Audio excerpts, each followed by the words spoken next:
मी doctor Bhushan Shanbhag आणि तुम्ही ऐकताय माझी कथा चरणहीन. सबस्क्राईब तुम्ही केलं नसलं चॅनेलला तर अजून करून टाका. चला गोष्टीला सुरुवात करूया. मागच्या भागामध्ये आपण ऐकलं होतं की युवराज नंदीगुप्त म्हणजेच अभिमन्यूचा मुलगा जन्माला आलेला होता आणि सेनापती म्हणजेच कंपनेश रक्क हा मरण पावला होता. पुढे काय झालं ऐकूया या भागामध्ये. जरी कंपनेश रक्क स्वतः फारसा कार्यक्षम नव्हता तरी काश्मीरचं राज्य कंपनेश रक्काच्या मृत्यूमुळे थोडं डळमळीत झालंच होतं. रक्काची सर्वात मोठी उपलब्धी ही होती की त्याने काश्मीर सैन्यातील जवळजवळ सर्व घटकांना एकत्र बांधून ठेवण्यात यश मिळवलं होतं. एकांगी, तंत्रीण आणि राजसेनेतील इतर सैनिक हे काश्मीरच्या राजसैन्याचे 3 प्रमुख भाग होते. रक्काच्या अधिकाराला तिघही मानत होते. याच कारणासाठी दिद्दानं कधी रक्काला पदावरून हटवलं नव्हतं. पण रक्काच्या मृत्यूनंतर मात्र या 3 भागातला दुवाच निखळला. तिघांपैकी कोणालाच दुसऱ्या भागाचा माणूस कंपनेश होणं मान्य नव्हतं. काश्मीर पुढचे प्रश्न पुन्हा एकदा वाढायला लागले होते.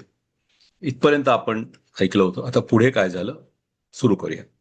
यात भर म्हणून की काय, लोहारींमध्ये विग्रहराज आणि उदयराज या चुलता पुतण्यातला संघर्ष पुन्हा वाढायला लागला होता. उदयराज हा दिद्दाचा थोरला भाऊ. मधल्या भावाच्या मुलानं विग्रहराजनं त्याला राज्यावरून हुसकावून लावून लोहारींचं सिंहासन बळकावलं होतं. तो स्वतः राजा झाला होता. उदयराज पुन्हा पुन्हा लोहारीन जिंकून घ्यायचा प्रयत्न करत होता. सामान्य जनता जरी विग्रहराजच्या बाजूनी असली तरी जुने सरदार आणि अधिकारी यांच्या मनात उदयराजबद्दल ओलावा होता आणि हेच लोहारींमधल्या समस्यांचं प्रमुख कारण होतं. उदयराजची मदार आपला जीवाभावाचा मित्र आणि सहाय्यक जयगुप्त याच्यावर होती. तोच उदयराजच्या सैन्याचा सेनापती होता. पण सतत मदिरा आणि मदिराक्षी यांच्या सहवासात असल्यामुळं त्याचे प्रयत्न नेहमीच थिटे पडत राहिले आणि त्याचं खापर तो आपल्या सैन्य कमी आहे याच्यावर फोडत असे. हे सर्व उदयराजला सुद्धा दिसत होतं, पण मित्रप्रेमामुळे तो सगळ्यावर पांघरून घालत राहिला. शेवटी उदयराजनं इतर कोणी आपल्याला मदत करू शकेल का याचा तपास करायला सुरुवात केली. पहिल्यांदा त्यांनी दिद्दाकडे आपला दूत पाठवला. दिद्दानं आपली सेना त्याच्या सहाय्यासाठी धाडून द्यावी अशी त्याची अपेक्षा होती. पण या घडीला दिद्दाकडे सक्षम सेनानायक नव्हता. आता तिच्याकडे 3 पर्याय होते. सैन्याच्या 3 भागापैकी एक भाग ती उदयराजच्या मदतीला पाठवू शकत होती. उरलेले 2 तिला काश्मीरच्या रक्षणासाठी ठेवणं भाग होतं. प्रश्न हा होता की कोणाला पाठवायचं आणि कोणाला ठेवायचं. तिनं मंत्री हंस, मंत्री शिपाटक आणि प्रधान फाल्गुन यांच्याबरोबर सल्लामसलत करायचं ठरवलं. अभिमन्यूला सुद्धा बोलावून घेतलं. अभिमन्यूला सांगून ठेवलं, अभि, अजून तुला कुठल्याही युद्धाचा अनुभव नाही. या तिघांचं म्हणणं ऐकून घे. तुझं मत विचारल्याशिवाय देऊ नकोस. जी आई साहेब. तिघही आलेच. प्रणाम महाराज. प्रणाम राजमाता. तिघांनी अभिमन्यू आणि दिद्दाला अभिवादन केलं. प्रणाम प्रधानजी, प्रधानमंत्रीजी. एक मोठी समस्या आज आपल्या पुढे उभी राहिली आहे. राजमाता दिद्दानं समस्या सांगितली. या समस्येमध्ये प्रश्न हा आहे की कुठल्या सैन्य दलाला आपण उदयराजच्या मदतीसाठी पाठवू शकतो. मला वाटतं आपले एकांगी आणि राजसैनिक आपल्याशी एकनिष्ठ आहेत, त्यामुळे तंत्रिणांना पाठवावं, हंस म्हणाला. मला तंत्रीण किती प्रामाणिक राहतील याबद्दल शंका आहे. त्याऐवजी जर एकांगींना पाठवलं तर त्यांच्या शस्त्रविद्येतील कौशल्यामुळे उदयराजना जिंकणं सोपं जाईल, शिपाटक म्हणाल. पण नुसतं सैन्य कुशल असून भागत नाही. त्याचा योग्य प्रकारे वापर केला तरच ते प्रभावशाली ठरतं, नाहीतर त्याचाच नाश व्हायची भीती असते. एकांगीचा वापर कसा आणि कुठे करायचा हे समजण्याची कुवत जयगुप्ताकडे आहे असं मला वाटत नाही. चुकीच्या पद्धतीनं त्यांचा वापर केल्यास आपले इतके परिश्रम करून घेतलेले एकांगी बर्बाद होऊ शकतात, हंस म्हणाला. दोघांचं एकमत होणं अवघड आहे हे दिद्दाला दिसत होतं. फाल्गुन काहीच बोलत नाही हे पाहून तिनं फाल्गुनला विचारलं, प्रधानजी, तुमचं याबाबत काय मत आहे. राजमाता, तुम्ही कुठल्या दलाला पाठवावं हा प्रश्न विचारलात. मी थोडा माग जातो, क्षमा करा, पण आपण महाराज उदयराज यांच्या मदतीला जावं का नाही हा खरा प्रश्न आहे. म्हणजे काय प्रधानजी, दिद्दानं विचारलं. त्यांनी मदतीची विनंती केली, आपण त्यांना मदत करायला नको का. क्षमा राजमाता, पण इतर बाबी सुद्धा विचारात घ्याव्या लागतील. पहिलं म्हणजे आपल्याला लोहारींच्या राज्यावर कोण असलेलं फायद्याचं ठरेल. महाराज उदयराज जेव्हा लोहारींवर राज्य करत होते तेव्हा त्यांनी आपल्याला प्रत्यक्ष उपद्रव दिला नाही, हे खरं. पण त्याचबरोबर 2 वेळा त्यांनी आपल्या अस्तित्वाला धोका निर्माण केला. एकदा जेव्हा त्यांनी राजे थक्कन यांना आपल्यावर चढाई करण्यासाठी मोकळा रस्ता दिला आणि आपल्याला कळवायची तसदी सुद्धा घेतली नाही तेव्हा. आणि दुसऱ्या वेळी महाराज अभिमन्यू यांच्या विवाहाच्या वेळी इथं जे गैरप्रकार त्यांच्या संमतीनं घडले तेव्हा जयगुप्ताला त्यांनी पाठीशी घातलं. आपल्या प्रजेत बंड होऊ शकेल इतकी गंभीर परिस्थिती त्यामुळे निर्माण झाली. त्यावेळी सुद्धा त्यांना धोका जाणवू लागला म्हणून ते घाईघाईनं निघून गेले. अन्यथा आपल्यासाठी कठीण परिस्थिती होऊ शकली असती. याच्या उलट विचार करायचा तर विग्रहराजबद्दल आपल्याला काहीच माहिती नाही. त्याची वृत्ती विस्तारवादी असली तर उद्या तो आपल्यावर आक्रमण करू शकतो, पण ती तशी नसली तर कदाचित तो महाराज उदयराज यांच्यापेक्षा चांगला शेजारी ठरू शकेल. याच वेळी एक तिसरी शक्यता सुद्धा विचारात घेणं आवश्यक आहे.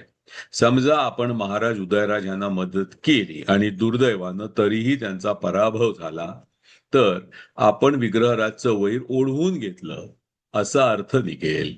त्यामुळं उदयराज राजांच्या विनंतीला मान द्यायचा की नाही हे अतिशय काळजीपूर्वक ठरवणं आवश्यक. प्रधानजी म्हणतात त्यात तथ्य आहे, हंस म्हणाला, पण ह्याच्या उलट गोष्ट सुद्धा होऊ शकते.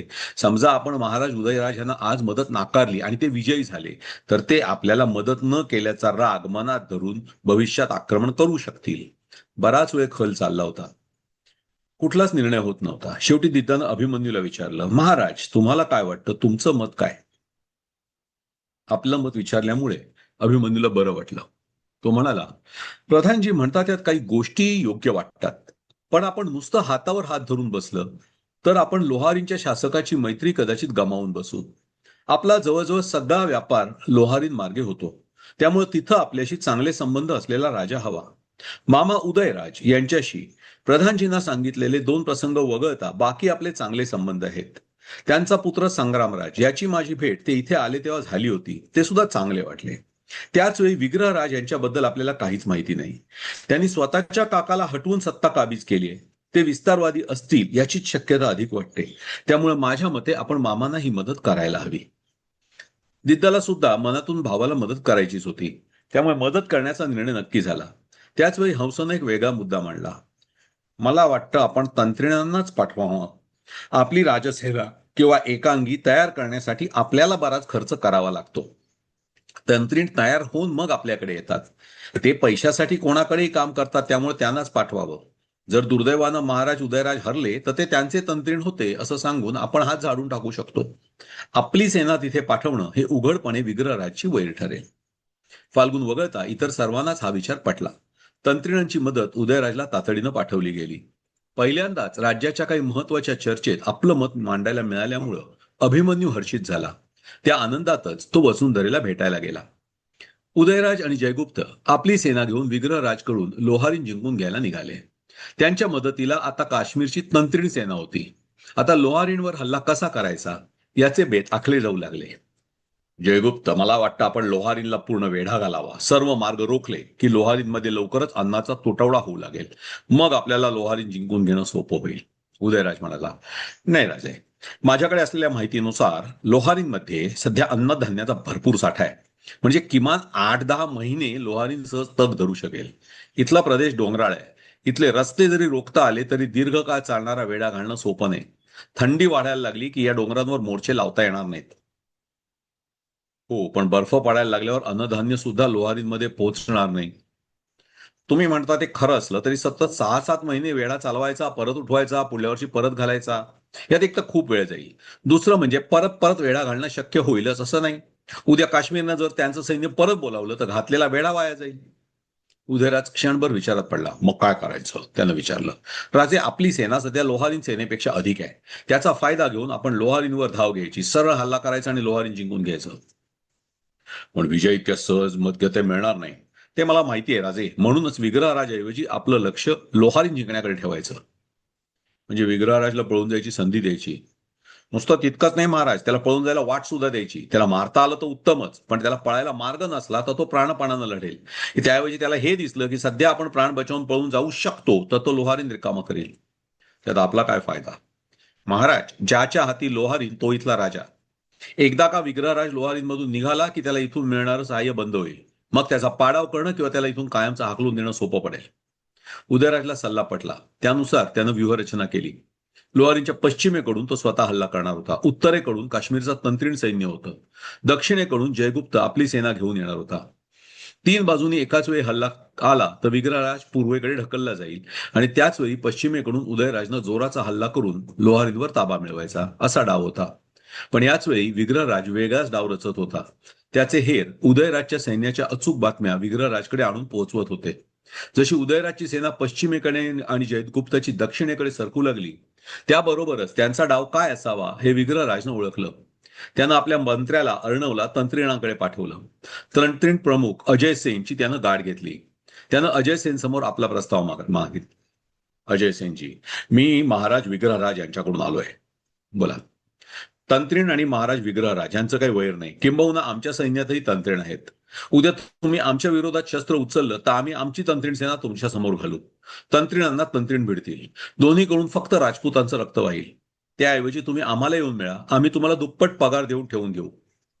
अजय सेनच्या दृष्टीने फायद्याचं कलम होतं, पण तरीही तो म्हणाला, आम्ही काश्मीरच्या राज्याशी इमानदारीची शपथ घेतली आहे. अजय सेनजी, तुम्ही काश्मीरच्या राज्याशी बेईमानी करा असं आम्ही मुळीच म्हणत नाही, पण सध्या तुम्ही काश्मीरच्या सैन्यातून लढत नाही आहात. तुम्ही पगार घेताय काश्मीरचा, पण लढताय उदयराजच्या सैन्यातून. काश्मीरच्या भूमीशी तुम्ही गद्दारी करा असं आम्ही तुम्हाला म्हणतही नाही, आणि तुम्ही ती करणार नाही याची आम्हाला खात्री आहे. तंत्रीण खाल्ल्या मिठाला जागतात हे पण आम्हाला माहिती आहे, पण तुम्हाला उदयराज मीठ देत नाहीये. आम्ही तुम्हाला त्याच्या विरोधात आम्हाला येऊन मिळायला सांगतोय. ते शक्य नसेल तर किमान आपण तटस्थ राहावं, आमच्या विरोधात शस्त्र उचलू नये, इतकीच विनंती मी करीन. अर्णवजी, पण आम्हाला राजमाता दिद्दादेवी यांनी महाराज उदयराज यांची साथ द्यायला धाडलंय.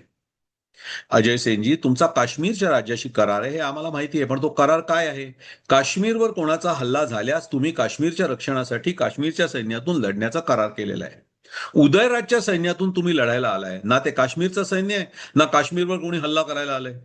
आमच्या माहितीनुसार उदयराजनं तुम्हाला फुटकी कवडी सुद्धा दिलेली नाही. आम्ही तुम्हाला पैसे द्यायला तयार आहोत, मग तुम्ही आमच्या विरोधात का जाताय? हा मुद्दा बिनतोड होता. नाही लढाई काश्मीरची होती, नाही सैन्य काश्मीरचं होतं. मग तंत्रिणांनी फुकट का लढावं? अजय सेननं जरी अर्णवला काही निश्चित सांगितलं नाही, तरी त्यानं आपल्या साथीदारांशी यावर चर्चा केली. सर्वांनाच हा मुद्दा पटला. तंत्रीण सेना उत्तरेकडे जाऊन थांबली, पण लढाईत भाग घ्यायचा त्यांचा कुठलाही विचार नव्हता. ठरल्या मुहूर्तावर लढाईला तोंड फुटणार होतं. जयगुप्तानं दक्षिणेकडून हल्ल्याची तयारी केली. उदयराज पश्चिमेकडून येणार होता. उत्तरेकडून येणारे तंत्रीण मात्र आपल्या तलवारी म्यानातच ठेवून बसले होते, पण याची खबरबात सुद्धा उदयराजला नव्हती. हल्ल्याच्या 2 दिवस पूर्वी अजय सेनचा दूत घोडा उधळवीत उदयराजकडे जाऊन पोहोचला. महाराजांचा विजय असो. तंत्रीण प्रमुख अजय सेन यांनी आपल्यासाठी हे पत्र दिलंय म्हणत दूतानं आपल्या हातातली वळी पुढे केली. कसलं पत्र असावं या विचारानं उदयराजनं ते घेतलं. आत लिहिलं होतं, राजमाता दिद्दा यांच्या हुकुमानुसार मी तंत्रिणांची सेवा घेऊन आपल्या मदतीसाठी आलो आहे, पण अद्याप आम्हाला आमचं वेतन प्राप्त झालेलं नाही. ते मिळाल्याशिवाय एकही तंत्रीण आपल्या लढाईत भाग घेऊन स्वतःचा जीव धोक्यात घालणार नाही. आमचं वेतन ताबडतोब अदा केलं तरच आम्ही लढायला उभे राहू. आता उदयराज बुचकाळ्यात पडला. दिद्दानं सैन्य पाठवताना वेतन देण्याबद्दल काही बोलणी केली नव्हती. त्यामुळे आता यांचं वेतन ऐनवेळी कुठून आणायचं हा प्रश्न उदयराज पुढे होता. जयगुप्त आधीच आपल्या आघाडीवर निघून गेला होता. काय तो निर्णय उदयराजला घेणं आवश्यक होतं. उदयराजनं दूताला सांगितलं, सध्या इतक्या मोठ्या सैन्याचा पगार एक मुठीनं देता येईल इतकं धन मी बरोबर घेऊन फिरत नाही. लोहारीन जिंकल्यावर तुमचं सर्व वेतन मी एका हप्त्यात देऊन टाकीन. माघारी अजय सेनला ही खबर पोहोचली. त्यानं तंत्रिणांना सांगितलं, रणमैदानावर लढणाऱ्या माणसाच्या जीवाची खात्री देता येत नाही. उद्या आपण ही लढाई जिंकलो, पण महाराज उदयराजना दुर्दैवानं मृत्यू आला तर आपला पगार कोण देणार? त्यामुळं आपण जर इथवर आलो तरीही आपण महाराज उदयराज यांच्या सैन्यातून लढणार नाही. तंत्रीण तटस्थ बसले, पण ते तटस्थ राहिल्याची खबर उदयराजपर्यंत पोहोचलीच नाही. ठरल्या वेळी लढाईला सुरुवात झाली. उदयराज आणि जयगुप्ताच्या सेना लोहारींवर चालून आल्या, पण याच वेळी अर्णव खजिन्याच्या पेट्या घेऊन अजयसेनच्या दिशेनं चालू लागला होता.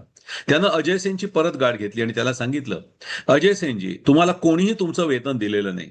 तुम्ही आमच्या बाजूने लढायला तयार असलात तर या क्षणी मी तुम्हाला पूर्ण वेतन देऊन आमच्या सैन्यात चाकरी देऊ शकतो. निर्णय तुमचा आहे. समोर आलेल्या धनाला लाथाडायला अजयसेन तयार नव्हता. त्यानं अर्णवला शंकराच्या पिंडीवरची बेलपत्र उचलून दिली. एकलिंगजीची शपथ घेऊन तंत्रीण लढायला निघाले. त्यांनी उदयराजच्या पिछाडीवर जोराचा हल्ला केला. उदयराज पाठून तंत्रीण आणि पुढून विग्रहराज अशा कात्रीत सापडला. काय करायचं कळेना. सैन्याची नासाडी टाळण्यासाठी तो दक्षिणेकडे सरकला. त्याची सेना रणभूमीवरून मागं हटायला लागलेली पाहताच जयगुप्ताच्या सैन्याचाही धीर खचला. सैन्याची दाणादाण उडाली. लोहारींच्या परिसरातून उदयराजला पळून जावं लागलं. विग्रहराजचा प्रचंड विजय झाला. पण पण विग्रहराजच्या मनात हेच होतं की आपल्या विरोधात लढण्यासाठी दिद्दानं तंत्रिणांना पाठवलं होतं. परिणाम परिणाम पुढे होणारच होते. काय होणार होते परिणाम, ऐकूया पुढच्या भागामध्ये. हा भाग इथेच थांबूया. ऐकत राहा चरणहीन. धन्यवाद.